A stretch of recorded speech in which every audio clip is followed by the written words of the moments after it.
ফেসবুকের মাধ্যমে প্রায় 90,000 মেয়ে কিডন্যাপ হয়েছে। যেসব মেয়ে বা ছেলেরা আছে তাদেরকে বলবো, বাইরে থেকে কোনো অজানা কেউ যদি ফ্রেন্ড রিকোয়েস্ট পাঠায়, কেউ কোনো রকম ভাবে সেটাকে একসেপ্ট করবে না। আরেকটা নতুন দেখা দিচ্ছে, আমাদের থানায় এসেছিল ক্লাস 6-এ পড়ে একটা মেয়ে, 12 বছর না 13 বছর বয়স, ক্লাস 6-এ পড়ে। মেয়েটার মায়ের মোবাইলে ইনস্টাগ্রাম করে। ইনস্টাগ্রাম শুনেছেন, বাচ্চারা ছোটরা করে, বড়রা অনেকে শোনেনি, ইনস্টাগ্রাম করে।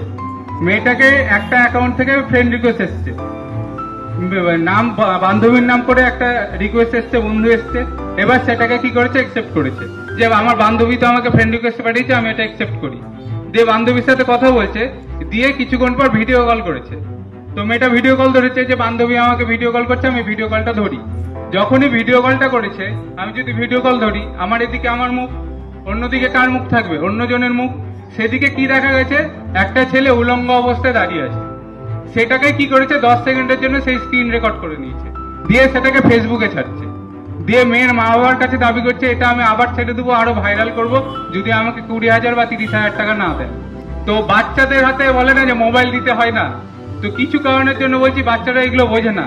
ক্লাস 6-এ পড়ে আমি কি বুঝবো, অতটা বোঝার ক্ষমতা নেই। যে 10 সেকেন্ডে যদি ভিডিও হয়ে যায়, মুখটা যদি এদিকে থাকে, অন্যদিকে যদি কোনো একটা বাজে ছবি থাকে, সেটাতে সবারই সম্মানহানি হয়, সে ছোট হোক বা বড়। তো মোবাইলে যদি কোনো আননোন জায়গা থেকে রিকোয়েস্ট আসে, যাকে চিনেনি না, তাদেরকে কাউকে একসেপ্ট করবেন না কোনো সময়। আপনাকে ফোন করলো, ফোন করে বলছেন আপনার নামেই আধার কার্ড নাম্বার এটা, স্বামীর নাম এটা, বাড়ি এখানে, অ্যাড্রেস থানা এখানে, সব বললো, সব মিলে গেল। আপনি বললেন হ্যাঁ। তখন বলবে আপনার 1 লাখ টাকার একটা সোনার গয়না বিদেশ থেকে আসছিল আপনার নামে, সেটা কাস্টমে বা দিল্লি এয়ারপোর্টে বা কলকাতা এয়ারপোর্টে আটকে গেছে। তখন আপনি ভাববেন বা একটা সোনার গয়না পাওয়া যাবে, বা একটা 5 লাখ টাকার কোনো গিফট পাওয়া যাবে, খুশি হয়ে গেলেন। দিয়ে বললেন ঠিক আছে নিবো, আমি কি করব?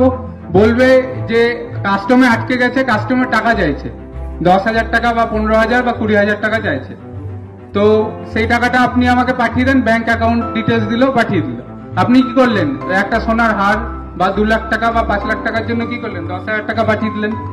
আবার কিছুক্ষণ পরে ফোন করে বলবে রাস্তায় আসছিল, ট্রাফিকে আটকেছে, রাস্তায় আসছিল, সিআইডি আটকেছে। এরকম চলতেই থাকবে।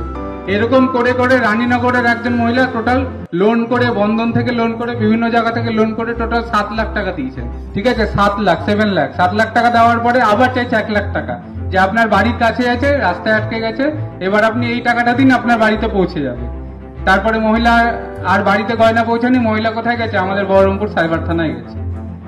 তো যখনই কোনো সাইবার প্রতারণা হবে, একটা নাম্বার অবশ্যই মনে রাখবেন, যেটা এখানে লেখা আছে দেখুন, 1930, 1930। কি নাম্বারটা বললাম, 1930। এই নাম্বারটা সকলে মনে রাখবেন, 1930।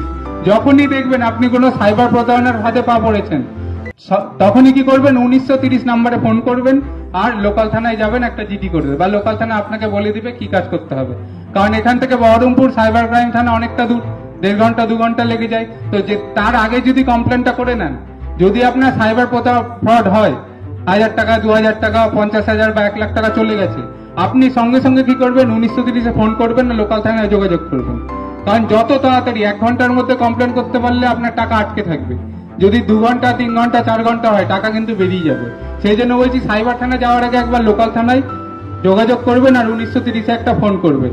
তাহলে যতটা সম্ভব 1 ঘন্টা, আধা ঘন্টার মধ্যে কমপ্লেন করতে পারলে টাকাটা কি হবে, আটকে যাবে।